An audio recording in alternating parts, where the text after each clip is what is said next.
موعد مباراة مصر الودية مع منتخب السعودية ضمن استعدادهم لكأس العالم 2026، حيث تضم مجموعة منتخب مصر بلجيكا، إيران، نيوزيلندا.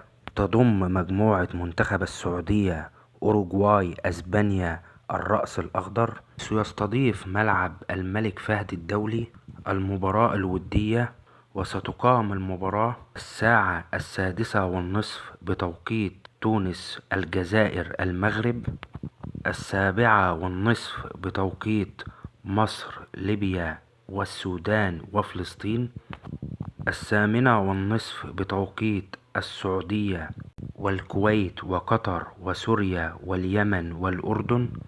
القنوات الناقلة للمباراة: القناة الثامنة السعودية، قناة اون تايم سبورت.